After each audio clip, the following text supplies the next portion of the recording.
The Newtown Railway shut down after only 15 years, a major failure. The population also ended up being only half of what was planned.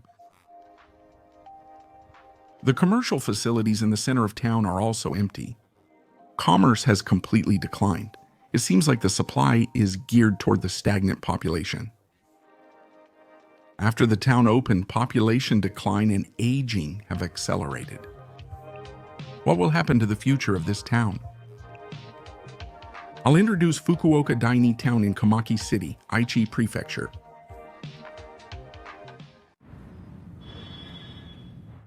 Tokudai town is about a 40-minute drive from Nagoya. Aichi Prefecture developed it as a bedroom community for Nagoya City, spanning about 2 kilometers in each direction. The area within a radius of about 2 kilometers is considered the new town. Now first we've arrived at Piesta, a multi-purpose commercial facility located in the center of Tokudai New Town. It opened in 1991 during the bubble era. It's a 4-story commercial building with tenants on the 2nd and 3rd floors. I went inside, and as expected from a building from the early Heisei era, the interior is just the kind I love.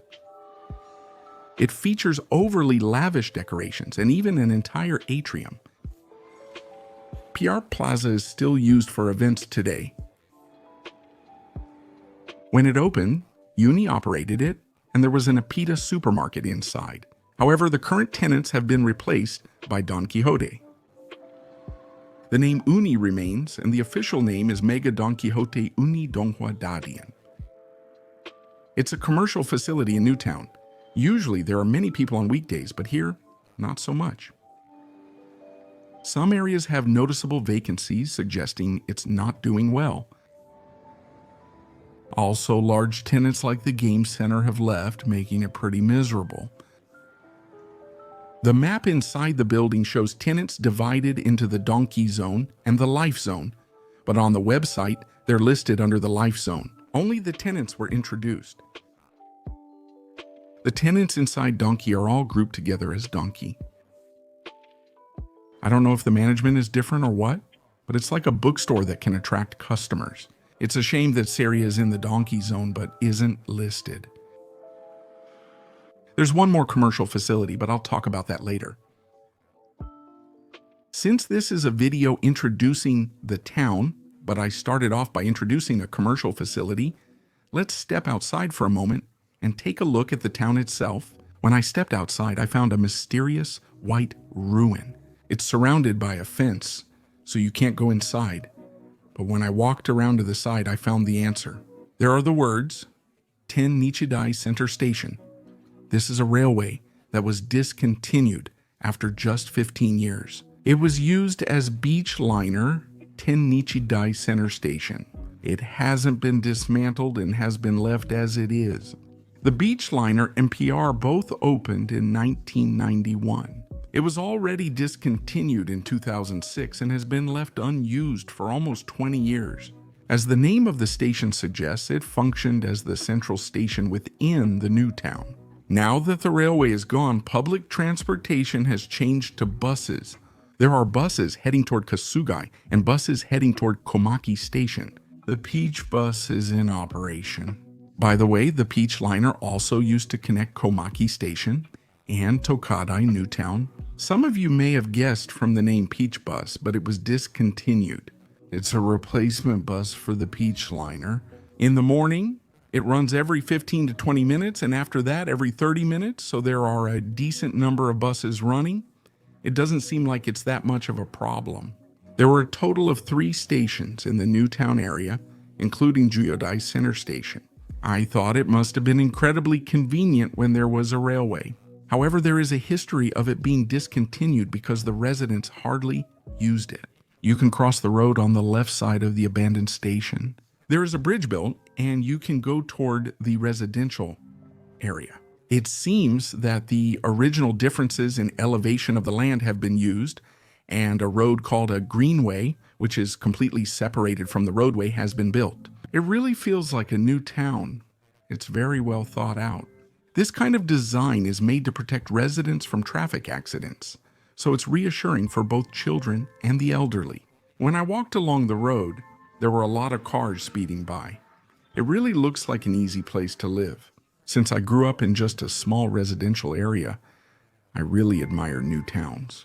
There are a lot of people living around, and it's also safe. That's right. And since there are all kinds of facilities, everything can be completed within the town. At my parents' house, I couldn't go anywhere without using a car or a bicycle. Especially in Tokudai Newtown, it's like a public relations ad. There are huge commercial facilities, so it's the best.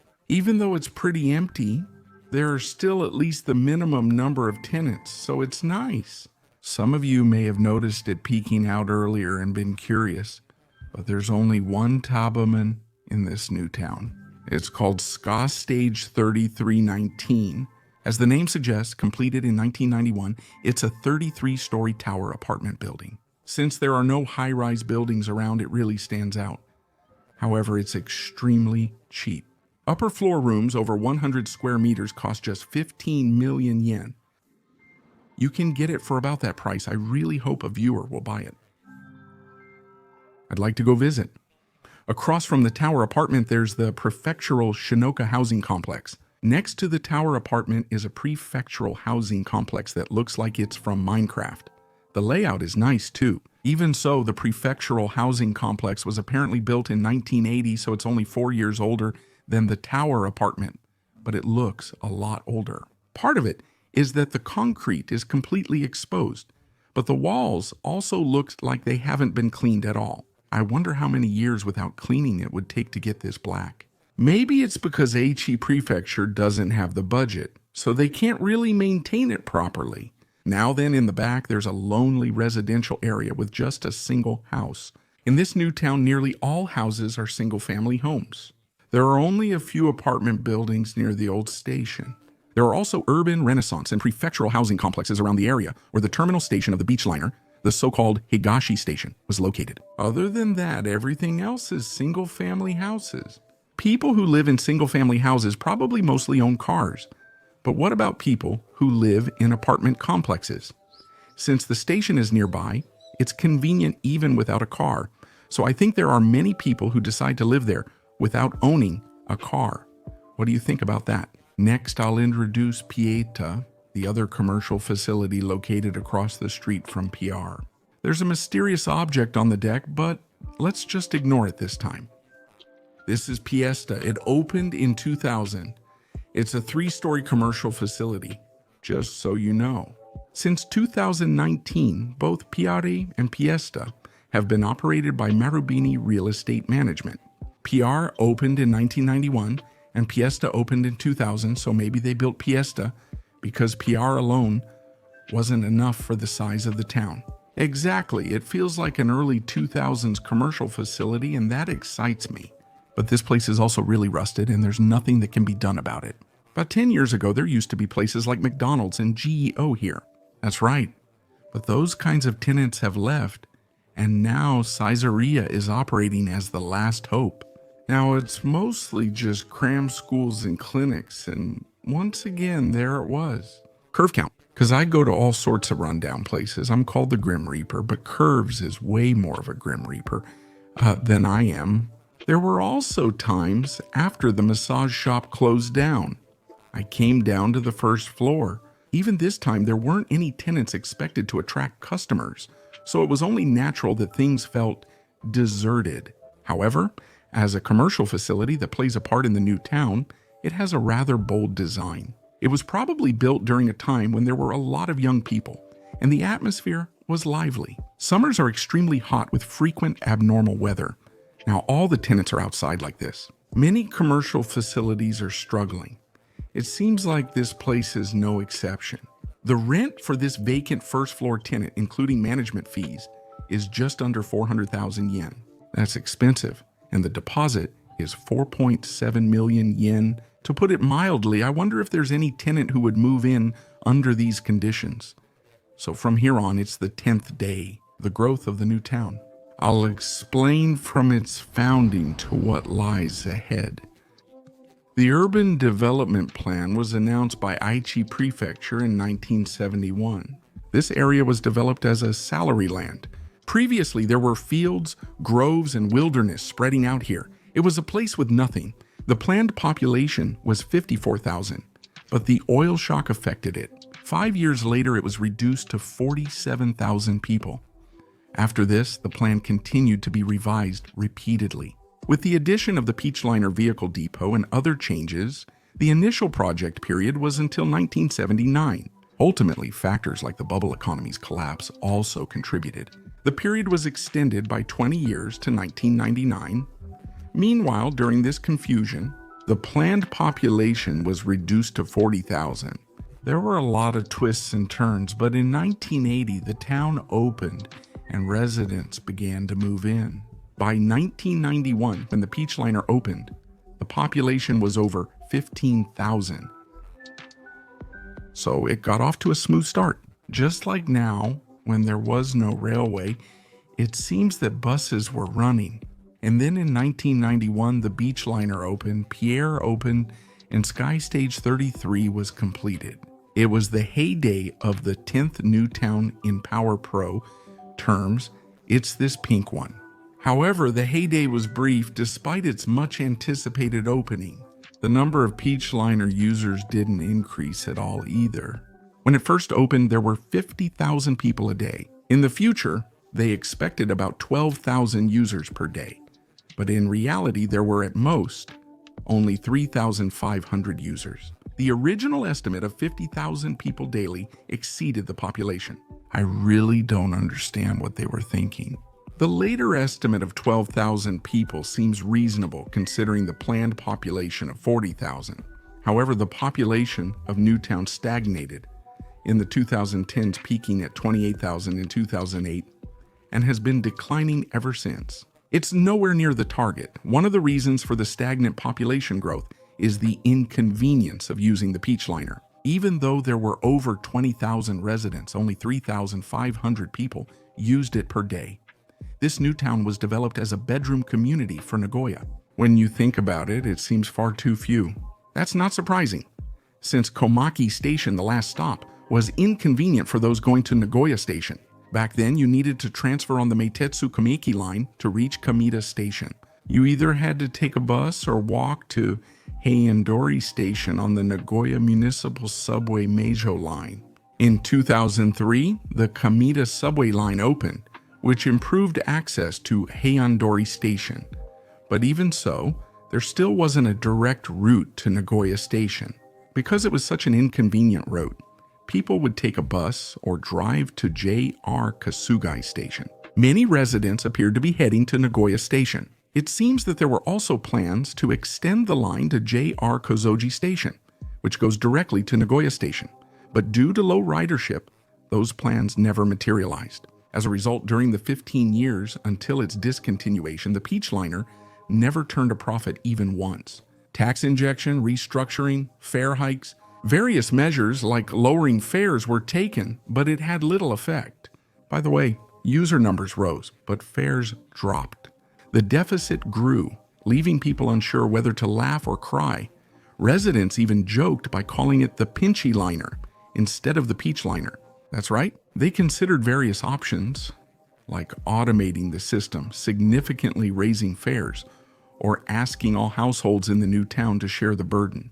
But in the end, it was discontinued in 2006. Shortly before it was discontinued, it was found that 1.15 billion yen, 1/10 of the 11.2 billion yen spent on developing Tokai University Newtown, was used for Peachliner costs. 1.15 billion yen is about 1/3 of the construction cost of the Peachliner. The development costs for the new town were used for the Peachliner, which means that the cost of the Peachliner was included in the price of the housing units for sale. That amount is said to be about 1 million yen per unit, which is quite a lot, isn't it? It seems that in the case of rental apartments as well, the cost was added to the rent. In response to this, there was debate over whether it was appropriate to include the Peachliner costs in the development of the new town, or whether, since the Peachliner was developed for the new town, it should be considered part of the new town's development. As I mentioned earlier, with the Peachliner gone, buses now operate instead. The Peach Liner was a route that ran through the center of the new town, so there were many residents who lived far from the station. However, since the buses can cover a relatively wide area, resident satisfaction is said to be high. That's good to hear. However, the population is now rapidly decreasing to the point where it may fall below 20,000, and the aging of the population is also progressing. Roughly 40% of residents are 65 or older.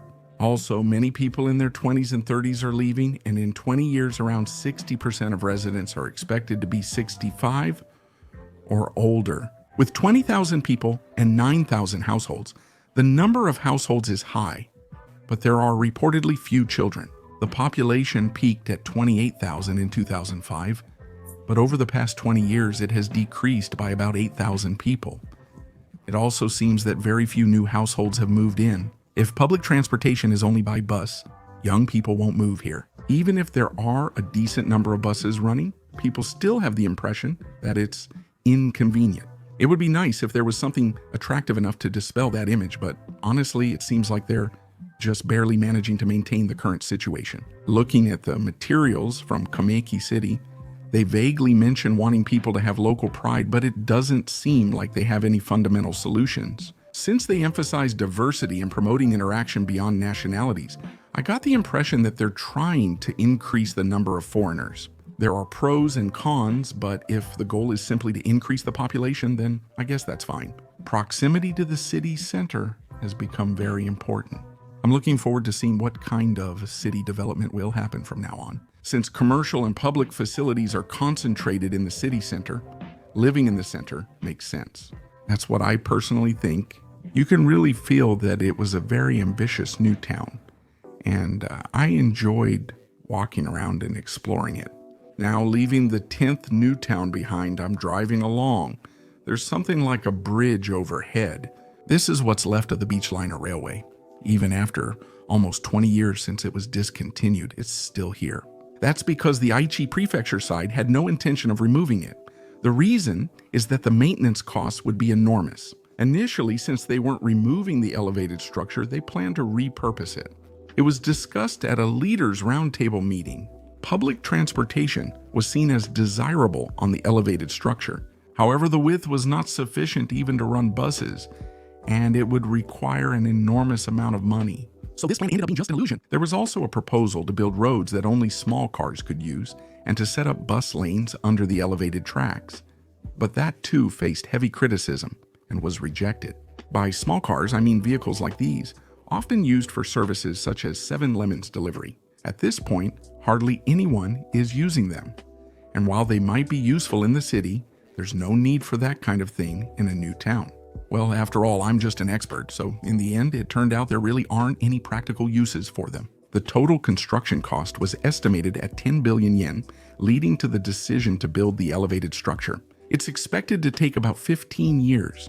Construction started in 2015. By 2023, just 10% of the removal was finished.